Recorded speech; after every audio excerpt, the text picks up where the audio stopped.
क्रुद्ध हुए महाराज परीक्षित जैसे ही आगे बढ़े उस दुष्ट को दंड देना चाहते थे कि वह दीनवत शरणम गताः मुकुट उतार कर चरणों में गिर गया।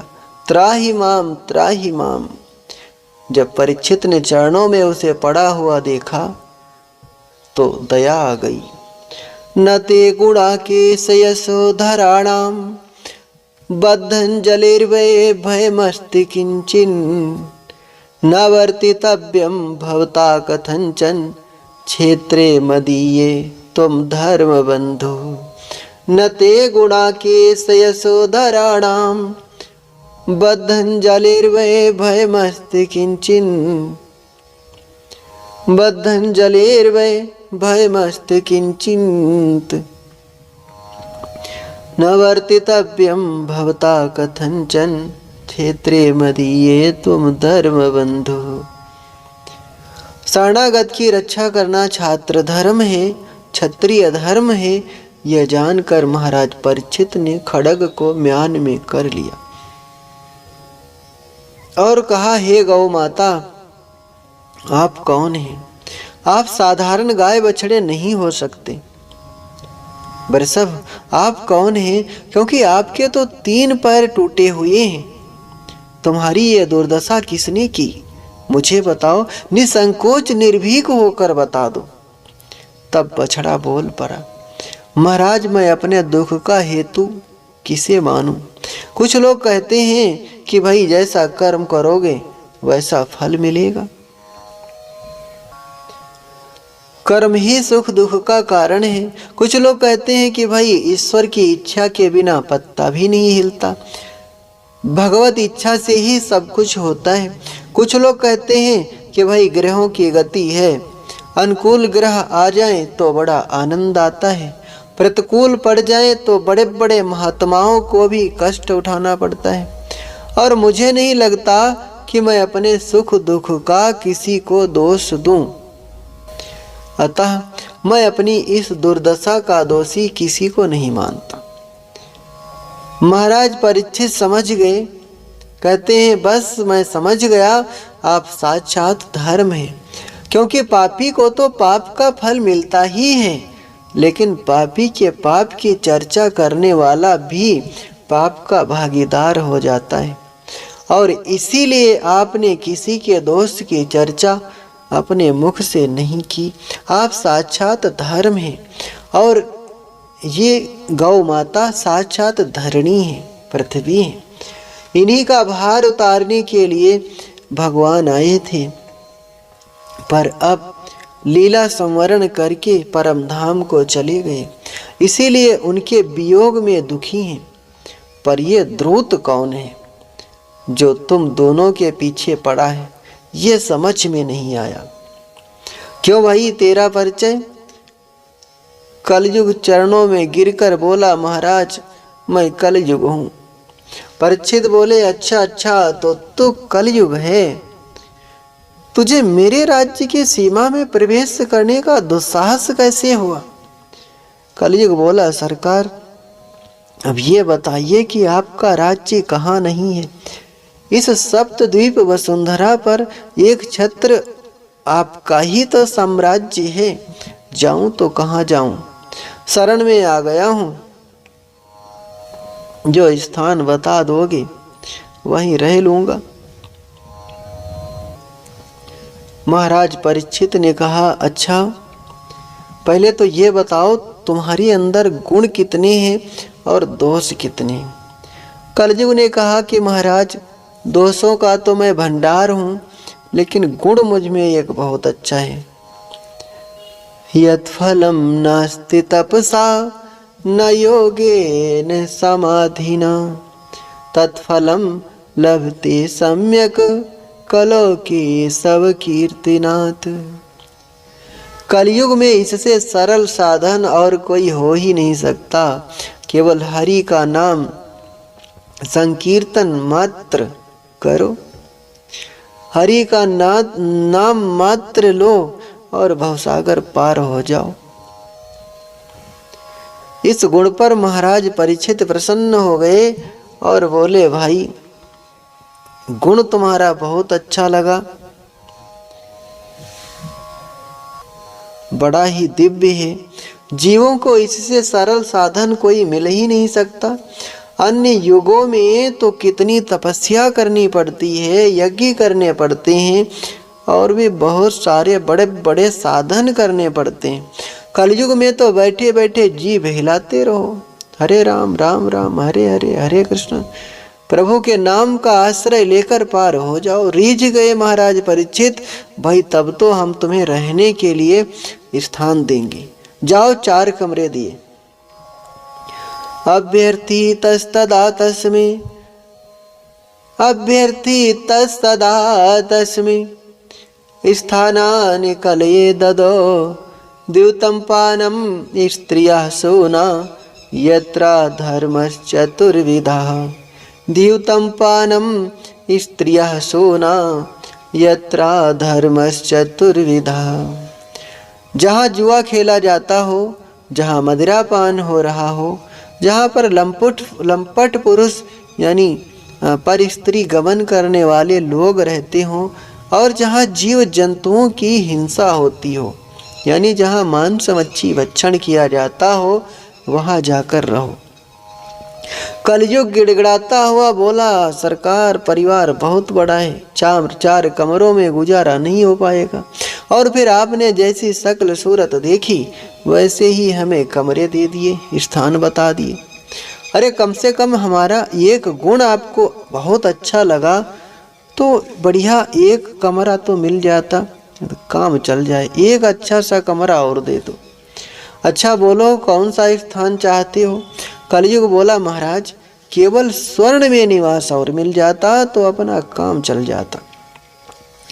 पुनश्चयाच मानाय जात रूप मदात प्रभु, पुनश्चयाच मानाय जात रूप मदात प्रभु, ततोन्नतं मदं कामं रजो वैरं च पंचमं, ततोन्नतं मदं कामं रजो वैरम च पंचमम। स्वर्ण में निवास मांगा। महाराज परीक्षित क्योंकि प्रसन्न थे, गुण पर रिझे हुए थे, इसलिए कह दिया, अच्छा जाओ, हमने तुम्हें स्वर्ण में निवास दिया। समय बीता,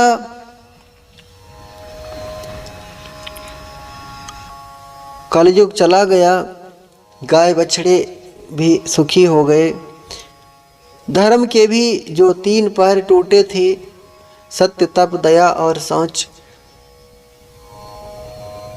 महाराज परीक्षित ने उन्हें पुनः जोड़ दिया। अब एक दिन स्वर्ण का मुकुट धारण करके शिकार खेलने के लिए निकले। अब ये स्वर्ण जो महाराज परीक्षित ने पहना हुआ है, ये इनके दादाओं ने जरासिंध को मार करके उनसे हासिल किया था। ये कुधर्म का लूटा हुआ सोना है। अब सोने में कलयुग का वास है, जबकि सोने में भगवान का भी वास है। धातु नाम कंचनम हिमम, धातुओं में भगवान कहते हैं सोना हम हैं, लेकिन जो अधर्म पूर्वक सोना कमाया हुआ होता है उसमें कलयुग होता है। तो ये अधर्म पूर्वक मुकुट हासिल किया हुआ था, जरासिंध का मुकुट था, और इसी को आज महाराज परीक्षित ने अपने सिर पे धारण किया और शिकार खेलने के लिए निकल पड़े। चलते चलते दिग्भ्रमित हो गए, भूख प्यास से पीड़ित होकर महर्षि समीक की कुटिया में पहुंच गए। बाहर खड़े होकर खूब आवाज दी, पर कोई प्रत्युत्तर नहीं आया। कुटिया के भीतर महाराज परीक्षित ने जाकर देखा तो समीक मुनि समाधि में बैठे थे। राजा को भ्रम हो गया, मृषा समाधि रहो स्वित, इसकी ये झूठी समाधि है, ये मेरा शब्द सुन रहा है पर आंख बंद करके इसलिए बैठ गया है ताकि राजा के चक्कर में पड़ना ना पड़े, अपने आप ही चिल्ला कर चला जाएगा। अरे राजा ईश्वर का अंश होता है, देखता हूँ असली है कि नकली। एक मरा हुआ सर्प दिखाई पड़ा तो धनुष कोटि से उठाकर ऋषि के गले में लपेट दिया। पर महात्मा भी असली और उनकी समाधि भी असली, उन पर कोई भी फर्क नहीं पड़ा। महाराज परीक्षित तो चले गए। संत को समझने में भूल हो जाए तो परिणाम बहुत भयानक होता है। कहीं असली को नकली समझ बैठे तो खतरा ही खतरा, और कहीं नकली को असली समझ बैठे तो भी बहुत खतरा होता है। महाराज परीक्षित असली को नकली समझ बैठे, मरा हुआ सर्प डाल कर चले गए। ये दृश्य एक बालक ने देखा तो दौड़कर कौशिकी नदी के तट पर खेलते हुए समीक ऋषि के पुत्र को सूचित किया। यह समाचार सुनते ही ऋषि कुमार क्रोधित हुआ, नदी के जल में प्रविष्ट हो गया और कौशिक्याप उपस्पृश्य वाग वज्रम विसर्जः। कौशिकी नदी का जल अपने हाथ में लेकर महाराज परीक्षित को भयंकर श्राप दे दिया। इत लंघित मर्यादम तच्छिकः सप्तमे हनि, इत लंघित मर्यादम दच्छिकः सप्तमे हनि, दच्छयति स्म कुलांगारम नोदितो में ततद्रुहम। राजन, तुम्हारे पूर्वजों ने सर्वदा संतों की चरण रज अपने सिर पर, अपने मस्तिष्क पर धारण किया और तुमने संतों का अपमान किया। जा, मेरा श्राप है, तूने सर्प के द्वारा मेरे पिता का अपमान किया है, तो आज से सप्तम दिवस सर्प का ही तुझे ग्रास बनना पड़ेगा। सर्प दंश से तेरी मृत्यु होगी। ऐसा कहकर जल छोड़ दिया और वो बालक अपने पिता के सन्मुख आया। गले में मरा हुआ सर्प देखा तो मुक्त कंठो रुरुदः। इतना क्रोध उस बालक को हुआ कि अपमान की आग में जलता हुआ रोने लगा। जब जोर जोर से रोया तो समीक मुनि की समाधि खुल गई। नेत्र खोल कर देखा कि गले में मरा सर्प पड़ा है। उतार कर फेंक दिया, पुत्र को गोद में ले लिया और बोले कि बेटा क्या हुआ, तो इतना क्यों रो रहा है। कंठ अवरुद्ध होने के कारण बालक तो कुछ नहीं बता सका, पर अन्य जो बालक उनके साथ में थे उन्होंने सारा वृत्तांत अक्षरशः बता दिया। और ये सब समाचार सुनते ही जहाँ ये शब्द कान में पड़ा कि मेरे पुत्र ने परीक्षित को 7 दिन में मरने का श्राप दे दिया, अत्यंत खिन्न मना हो गए। अपने पुत्र से बोले कि बेटा तूने कितना बड़ा अनर्थ कर दिया। जिस महाभागवत की रक्षा करने के लिए हमारे प्रभु माँ के गर्भ में प्रविष्ट हुए, उत्तरा के गर्भ में जाकर उस बालक की रक्षा की, उस परम वैष्णव परीक्षित को तुमने इतना बड़ा श्राप दे दिया।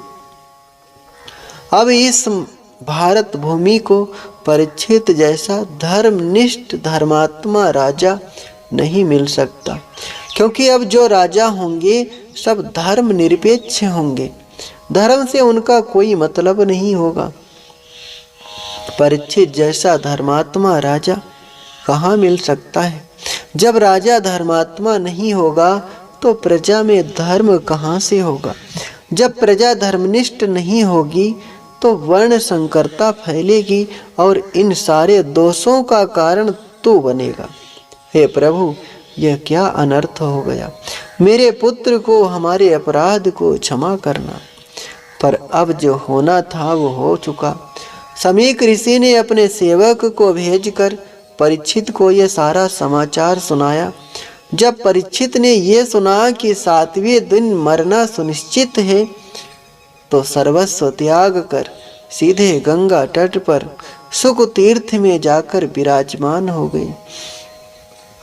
पश्चाताप की आग में जल उठे। जिन संतों का मैंने सर्वदा सम्मान किया, आज उन संतों का अपमान कैसे हो गया। अपमान करने की भावना मेरे मन में आई तो आई कैसे। यह नीच कर्म मैं तो सोच भी नहीं सकता था। अहो मया नीचमनारिव्रत कृतम्, अहो मया नीचमनारिवत् कृतम्, निरागसी ब्रह्मणि गूढ़ तेजसी। बारंबार पश्चाताप करते हुए महाराज परीक्षित गंगा तट पर आकर विराजमान हो गए। ऋषि मुनियों को पता चला कि हमारे सम्राट को 7वें दिन मरने का श्राप लग गया है, तो जितने सिद्धि कोटि के दिव्य महापुरुष थे सबके सब परीक्षित के पास दौड़े दौड़े आए। अत्रि, वशिष्ठ, पाराशर, भृगु, परशुराम, विश्वामित्र आदि सबके सब महात्मा आ गए। जब गंगा तट पर परीक्षित ने इतने संतों का समुदाय देखा तो गदगद होकर सबको दंडवत किया, विधिवत पूजन किया और कहने लगे कि महाराज, समझ में नहीं आता कि मुझ क्षत्र बंधु के ऊपर आपने कैसे अनुग्रह किया। मैंने तो संत का अपमान किया, पर धन्य है संत जो मुझे घर बैठे अनुग्रह प्रदान करने के लिए आ गए। आप समस्त संतों के चरणों में मेरा कोटि कोटि प्रणाम है। लेकिन एक ही बात जानना चाहता हूँ कि मरने वाले को क्या करना चाहिए। म्रियमाणस्य किम कर्तव्यम, मरने वाले को क्या करना चाहिए। चर्चा हो ही रही थी कि तत्राभवद भगवान व्यासपुत्रो, तत्राभवद भगवान व्यासपुत्रो, यदृच्छयागा मठमानो नपेच्छः, यदृच्छयागा मठमानो नपेच्छः, अलच्छलिंगो निजलाभ तुष्टो, अलच्छलिंगो निजलाभ तुष्टो, व्रतस्व बाले रवधूत वेशः, व्रतस्व बाले रवधूत वेशः, तत्राभवद भगवान व्यासपुत्रो, तत्राभवद भगवान। अचानक ऋषि मुनियों के बीच में साक्षात भगवान प्रकट हो गए। सौनक जी ने पूछा कि महाराज कौन से भगवान प्रकट हो गए। सूत जी बोले कि भगवान व्यासपुत्राः, मानव भक्ति की रक्षा करने के लिए भगवान ही व्यासनंदन सुखदेव बनकर प्रकट हो गए। पहले परीक्षित पर संकट आया था, वो भी ब्राह्मण था अश्वत्थामा। उसने ब्रह्मास्त्र छोड़ा। उस ब्रह्मास्त्र से बचाने के लिए भगवान भी अपने शस्त्र सुदर्शन चक्र को लेकर दौड़े और परीक्षित की रक्षा की। अस्त्र का संकट आया तो अस्त्र लेकर भागे। इस बार इस ब्राह्मण ने वांग वज्र अर्थात वाणी का वज्र चलाया है, तो भगवान भी व्यासनंदन सुखदेव बनकर वाणी से ही रक्षा करने के लिए प्रकट हो गए। इसलिए केवल व्यासनंदन सुखदेव नहीं, तत्राभवद भगवान व्यासपुत्रो, मानो भगवान ही व्यासपुत्र के रूप में पधारे हों। स्वेच्छा से भ्रमण करते हुए जा रही हैं। अलक्ष्य लिंगो स्त्री पुरुष भेद रहिता, ऐसे परमहंसाचार्य श्री सुखदेव जी कि जिन्हें इतना भी ज्ञान नहीं है कि स्त्री पुरुष किसे कहते हैं। उनकी दृष्टि में तो सब में वही सत्ता विद्यमान है। भगवान सुखदेव निजानंद में परिपूर्ण है, निज आनंद में परिपूर्ण है। उनका तो परमानंद उनके भीतर ही विराजमान है। उनके तो हृदय कमल में ही श्री प्रिया प्रियतम का नित्य निवास है। उन्हीं में सदा रमण करते रहती हैं, रमते रहते हैं। उनकी बहिरंग दृष्टि होती ही नहीं, दुनिया वालों पर उनकी दृष्टि जाती ही नहीं। ऐसे परमहंस शिरोमणि श्री सुखदेव जी और 16 वर्ष की उम्र में भी नग्न अवस्था में घूम रहे हैं। दिगंबरम वक्त्र विकीर्ण केशम। 16 वर्ष की आयु है। तंदुयष्ट वर्षम सुकुमार पाद। तंदुयष्ट वर्षम 16 वर्ष की तो है, लेकिन डायरेक्ट 16 नहीं, 2 बार अष्ट अष्ट कहा। तंदुयष्ट वर्षम 2 बार अष्ट कहा, क्योंकि 8 वर्ष की उम्र में कोई विकार नहीं होते, तो मानो 8 वर्ष की ही सारी चेष्टाएं हैं, इसलिए कह दिया कि तंदुयष्ट वर्षम सुकुमार पाद करोरुवहवम सकपोल गात्रम चारिवायताच्छोन्नसतुल्य कर्ण शुभवाननम कंब सुजात कंठम। केस खोले हुए हैं, दिगंबर स्वरूप है, बड़ी बड़ी विशाल भुजाएं हैं, दिव्य आभा मुख कमल पर चमक रही है। इस मुख कांति को देखकर कई सुंदरियां इनके पीछे लग जाती हैं और कई गांव के बच्चे हाथ धोकर पीछे पड़ जाते हैं, ताली बजाकर नंगा बाबा आ गया, नंगा बाबा आ गया। बच्चों की भीड़ पीछे लग जाती है, पर सुखदेव जी पर कोई असर नहीं। कोई अनुराग पूर्वक निहार रहा है तो कोई हमारा उपहास कर रहा है। सुखदेव जी दोनों में बराबर हैं। ऐसे श्याम विग्रह स्वरूप सुखदेव जी, इनका दर्शन किया तो जितने सिद्धि कोटि के संत गंगा तट पर बैठे थे सबके सब उठकर खड़े हो गए और सुखदेव भगवान की जय जयकार करने लगे। परीक्षित आश्चर्यचकित हो गए कि 16 वर्ष का ये बालक आया और ये 10-10 हजार वर्ष की दीर्घ आयु वाले महात्मा खड़े होकर स्वागत कर रहे हैं। इसका मतलब है कि बालक साधारण नहीं है, कोई सिद्धि विभूति है। परीक्षित ने खड़े होकर सुखदेव जी को साष्टांग दंडवत किया, आसन दिया, षोडशोपचार पूजन किया। जब महाराज परीक्षित को पूजन करते हुए उन बालकों और स्त्रियों ने देखा तो घबरा गए, सोचने लगे कि जिसे पागल बाबा समझकर पीछा कर रहे थे ये तो कोई सिद्ध बाबा निकल पड़ा। हमारे सम्राट इसे साष्टांग दंडवत कर रहे हैं, पूजा कर रहे हैं। यदि महाराज ने हमें देख लिया तो लेने के देने पड़ जाएंगे, ऐसा सोचकर सब भाच गए।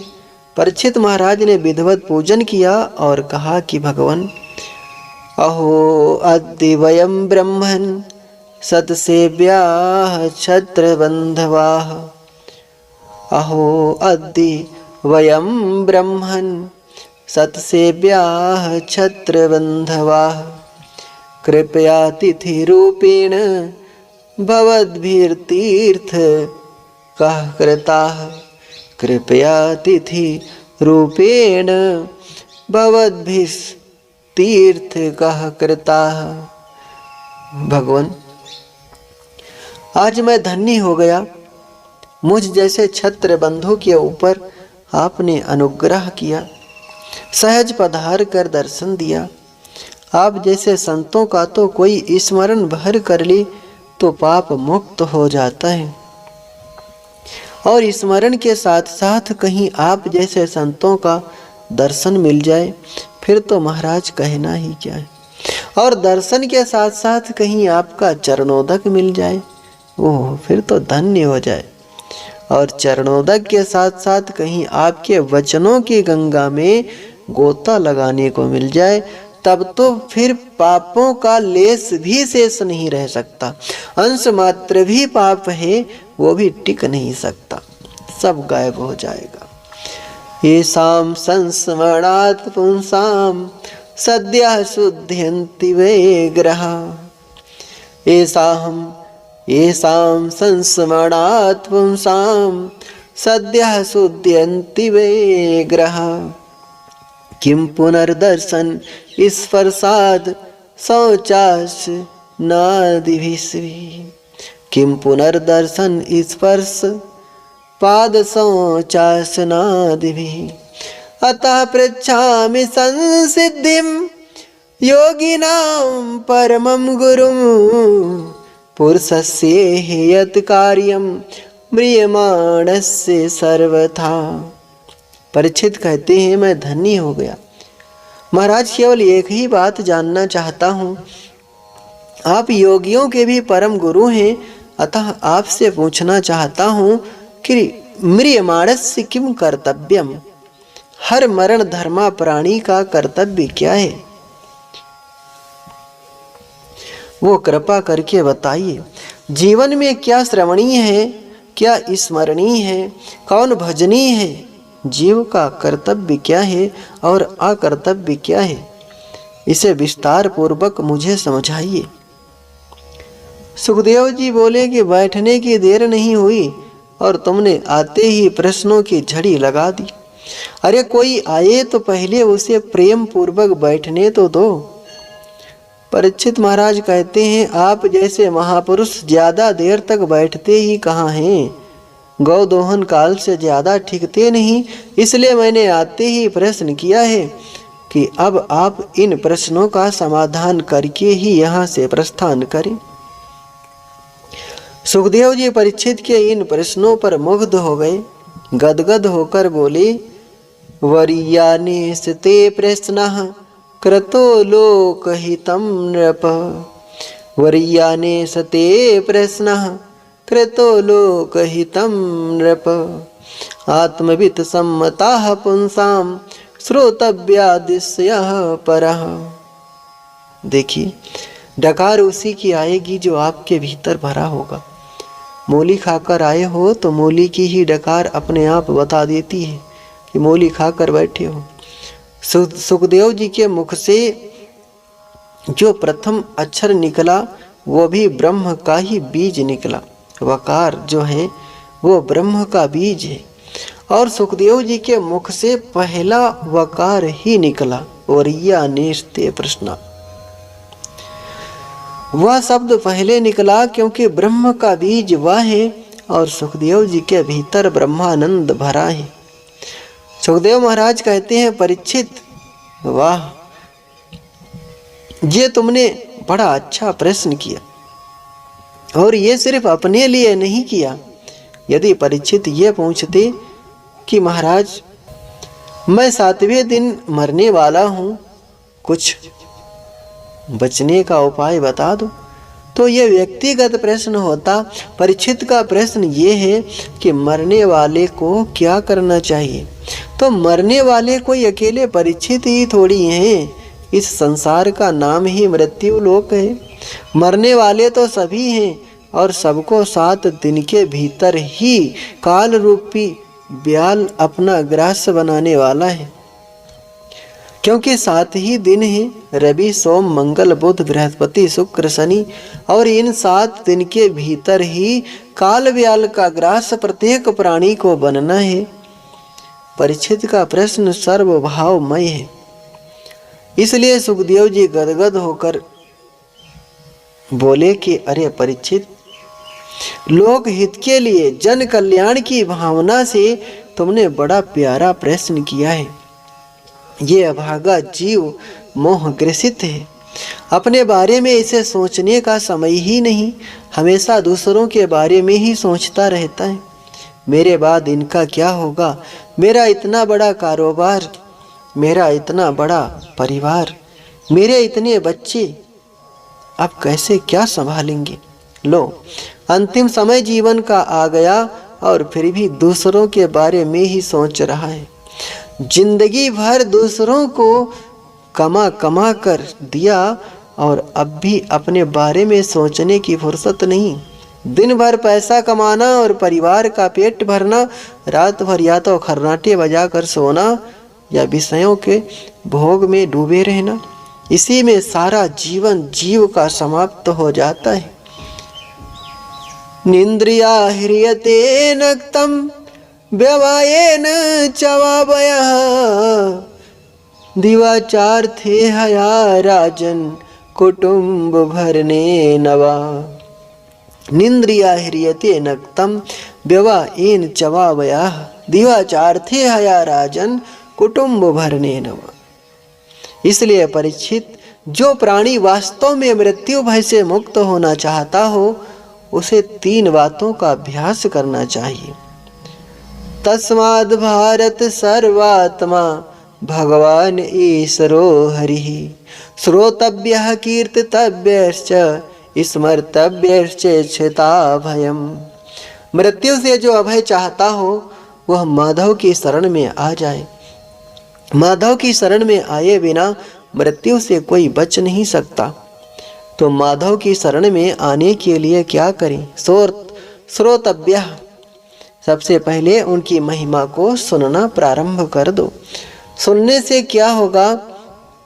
अरे जब सुनोगे तभी तो उनके बारे में जानोगे। और जब तक जिस व्यक्ति की पूरी जानकारी ना मिल जाए तब तक उसमें श्रद्धा नहीं जागृत होती है। कोई कितना भी बड़ा महान व्यक्तित्व तो हमारे बीच में आकर चुपचाप बैठ जाए तो हम तब तक उसे नमस्कार भी नहीं करते जब तक उसके व्यक्तित्व के बारे में कोई हमसे बता ना दे। इसलिए पहले भगवान की महिमा सुनो, भगवान के बारे में जानो, पहले उनकी कथा सुनो, ज़्यादा से ज़्यादा भगवान की लीलाओं को श्रवण करो, तब पता चलेगा कि भगवान का स्वरूप कैसा है, उनका स्वभाव कैसा है, उनका प्रभाव कैसा है। ये जानोगे तब प्रभु में श्रद्धा और प्रेम जागेगा, तब भजन में मन लगेगा। ये मन भगवान की तरफ जल्दी से मुड़ता ही नहीं, बड़ा निष्ठुर है। लोहा बहुत कठोर होता है लेकिन जब गर्म करो तो वो नरम हो जाता है। उस वक्त उसमें चोट मारो, चोट रूपी हथौड़ा मारो तो जल्दी मुड़ता है। इसी तरह इसे पहले भगवान की कथा सुनाओ। भगवान की माधुर्यपूर्ण लीलाओं को सुनते सुनते इसमें द्रविता आ जाएगी, भगवान के प्रेम में पिघल जाएगा। और जब प्रभु की महिमा को सुनकर तुम्हारा मन द्रवित हो जाए तभी विवेक रूपी हथौड़ा मारो, इसे डांटो। अरे पापी, अरे दुष्ट, जिन प्रभु की महिमा में, जिन प्रभु की कथा सुनकर तो इतना द्रवित हो रहा है, फिर उन माधव का, उन ईश्वर का भजन क्यों नहीं करता? फिर उनके चरणों का ध्यान करो तो मन प्रभु की तरफ मुड़ जाएगा। क्योंकि इस वक्त वो भगवान की कथा सुन सुन करके भगवान के प्रति भावुक हो रहा है। जबरदस्ती इस मन को प्रभु के तरफ मोड़ना बड़ा मुश्किल है, क्योंकि ये बड़ा निष्ठुर है, बड़ा ही कठोर है। श्रोतव्यः कीर्तितव्यश्च स्मर्तव्यश्चेच्छता भयम। जो मृत्यु के भय से मुक्त होना चाहे उसे भगवान की महिमा ज़्यादा से ज़्यादा सुनना चाहिए, ताकि मन प्रभावित हो जाए। और सुनकर मन जब बहुत प्रभावित हो जाए तब कीर्तितव्य, भगवान की महिमा को पहले तो सुनो, उसके बाद फिर दूसरों को सुनाओ। सुनने की महिमा ज़्यादा है इसलिए पहले खूब सुनो, दूसरों को भी सुनाओ। और जब कि भी एकांत में समय मिले तो आंख बंद करके उन्हीं लीलाओं का रस आस्वादन करो, समाधि लगाओ, उन्हीं का एकांत में खूब स्मरण करो। पहले श्रवण, फिर कीर्तन गायन और उसके बाद स्मरण, तब भगवान को प्राप्त कर सकोगे। परीक्षित बोले, महाराज मेरे पास तो 7 दिन ही हैं, मुझे क्या क्या करना चाहिए? सुखदेव जी बोले, 7 दिन कोई कम होते हैं क्या? परीक्षित, मैं भी निर्गुण ब्रह्म की सत्ता में परिनिष्ठित था, पर गोविंद के गुणानुवाद ही इतने सरस मधुर हैं कि राज ऋषि परीक्षित, उस निर्गुण सत्ता से मेरा चित्त जबरदस्ती गोविंद के गुण गणों ने खींच लिया। परिनिष्ठितोऽपि निर्गुण्य उत्तम श्लोक लीलया, परिनिष्ठितोऽपि निर्गुण्य उत्तम श्लोक लीलया, गृहीत चेता राजर्षे आख्यानम यदधीतवान, गृहीत चेता राजर्षे आख्यानम यदधीतवान, परिनिष्ठितोऽपि निर्गुण्य उत्तम श्लोक लीलया। संसार में दो ही आनंद हैं, एक विषय आनंद और दूसरा ब्रह्मानंद। विषयों के भोग से जो आनंद मिलता है वो विषय आनंद है। इसके विपरीत आंख बंद करके सुसुप्ति अवस्था में अथवा समाधि अवस्था में जो महापुरुषों को प्राप्त होता है वो ब्रह्मानंद है।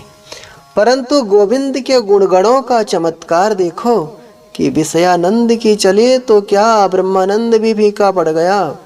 मैं निर्गुण ब्रह्म की सत्ता में ध्यान मग्न परिनिष्ठित था, पर चुम्बक की तरह मेरे चित्त को गोविंद के गुणगणों ने अपनी तरफ खींच लिया।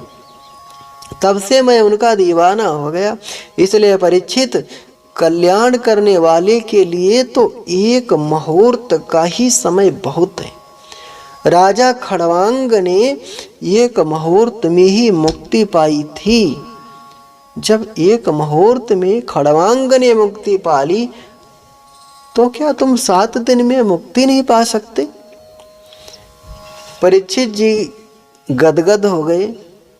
मृत्यु का भय भाग गया। डॉक्टर अच्छा हो तो आधी मर्ज तो बातों में ही हर लेता है। अरे क्यों टेंशन ले रहे हो, 2 मिनट में ठीक करता हूँ। मरीज खुश हो गया। सुखदेव जी ने ऐसी बात की कि परीक्षित का मन प्रसन्न हो गया और पूछा कि महाराज अब ये बताइए कि भगवान का ध्यान कैसे किया जाता है। सुखदेव जी कहते हैं, परीक्षित, भगवान का ध्यान करने के लिए पहले 4 बातों का अभ्यास करो। खूब इन 4 बातों को मजबूत करो। जितासनो जित श्वासो जित संगो जितेन्द्रियः। जितासनो जित श्वासो जित संगो जितेन्द्रियः। स्थूले भगवतो रूपे मनः संध्यारयेद्यः। सबसे पहले जितासन बनो, अर्थात आसन को जीतो। जो आसन तुम्हें अच्छा लगता हो, सुखद लगता हो, जिस आसन से तुम देर तक बैठ सको, उसी आसन को सिद्ध करो। रीढ़ की हड्डी सीधी करके बैठो, क्योंकि जब तक आसन की सिद्धि नहीं है तब तक शरीर का ही ध्यान बना रहता है। आंख बंद किए 5 मिनट हुए नहीं, ये घुटने दुखने लगे, फिर कमर दुखने लगी, फिर पैर पसारने लगी। इसलिए पहले जितासनो, उसके बाद जितत श्वासो। प्राणायाम का खूब अभ्यास करो। श्वास का संबंध मन से है।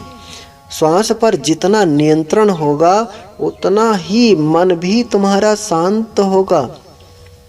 मन में क्रोध आ जाए तो देखिए श्वास भी गर्म हो जाती है, श्वास की गति भी तेज हो जाती है। इसलिए प्राणायाम पर खूब अभ्यास करना चाहिए। प्राणायामः परम बलम, प्राणायाम में बड़ा बल है। तीसरी बात जित संगो, विषयी लोगों से दूर रहो। चौथी बात बताई जितेन्द्रियाः, अपनी इंद्रियों को जीतो और ध्यान करो। अहमेको न मैं कश्चित् न हम अन्यस्य कश्चित् न तम पश्यामि यस्याहं तम न पश्यामि यो मम। संसार में ऐसा कोई नहीं जो मेरा हो सके और ऐसा भी कोई नहीं जिसका मैं हो सकूं। उन प्रभु को अपना मानो और प्रभु के चरणों में ही अपने को समर्पित कर दो। बाकी सब प्रकार से असंग होकर ध्यान में बैठो। आसन को जीतो। 4 बातों का अभ्यास करने के बाद स्थूले भगवतो रूपे मनः संध्यारयेद्यः, फिर परमात्मा के उस व्यापक ब्रह्म स्वरूप का जो स्थूल रूप में परमात्मा प्रकट है उसका ध्यान करो। पाताल में तस्य हि पादमूलम पठन्ति पाषणी प्रपदे रसातलम। पाताल में तस्य हि पादमूलम पठन्ति पाषणी प्रपदे रसातलम। महातलम विश्वसृजोत गुल्फो तलातलम वे पुरुषस्य जंघे। देखो, एक स्थूल ध्यान है और एक सूक्ष्म ध्यान है। यह विश्व में जहाँ तक दृष्टि जा रही है और जो भी कुछ तुम्हें दिखाई दे रहा है ये भी परमात्मा का एक स्वरूप है। 14 भुवनात्मक इस ब्रह्मांड में मृत्युलोक भगवान की कमर है। इस मृत्युलोक के नीचे भी 7 लोक हैं और ऊपर भी 7 लोक हैं। नीचे के 7 लोक अतल, वितल, सुतल, तलातल, रसातल, महातल और पाताल। भगवान के चरणों का जो तलु है ये पाताल लोक है। ऊपर भी 7 लोक हैं, भू, भुवा, स्व, मह, जनः, तपः और सत्य। भगवान का शीर्ष स्थान सत्यलोक है। इस प्रकार 14 भुवन ही भगवान का विराट वपु है। यह सारा ब्रह्मांड परमात्मा का स्वरूप है। जो सौंदर्य तुम्हारे चित्त को अपनी तरफ खींचे, जिस सुंदरता पर मन मुग्ध हो जाए, उसी में माधव की मुस्कान का दर्शन करना चाहिए। ब्राह्मण, क्षत्रिय, वैश्य और शूद्र यह चारों वर्ण भगवान के ही अंग हैं। पूरी प्रकृति में उस परमात्मा का दर्शन करना चाहिए। इस प्रकार बड़ी ही सुंदर श्री सुखदेव जी महाराज ने भगवान के स्थूल रूप में ध्यान की विधि बताई। फिर सद्यो मुक्ति और क्रम मुक्ति का मार्ग बताया। जो ब्रह्मलोकों के सुखों का भोग करना चाहते हैं वो अपने सूक्ष्म शरीर को लेकर ही ऊर्ध्व गति से ऊर्ध्व लोकों को गमन करते हैं। और जो केवल उस परम तत्व को ही पाना चाहते हैं वो इस स्थूल शरीर और सूक्ष्म शरीर दोनों का त्याग करके अपनी विशुद्ध आत्मा को परमात्मा में विलीन करते हैं। इस तरह से ध्यान की विधि बताते हैं। अब आगे अगले भाग में कथा आएगी कौन से देवता की कौन सी कामना से पूजा करें। कौन सी कामना है तो अगर रूप की कामना है तो किसकी पूजा करें, धन दौलत की कामना है तो कौन से देवता की पूजा करें, आदि आदि अगले भाग में कथा आएगी। आप लोग इसी तरह ध्यान से कथा श्रवण करें। ये श्रीमद् भागवत की कथा बहुत ही पावन है। यस्याः श्रवण मात्रेण हरिश्चित्तम समाश्रये। इसे श्रवण मात्र करने से भगवान हमारे चित्त में आकर विराजित हो जाते हैं। जय श्री कृष्ण, जय श्री राम।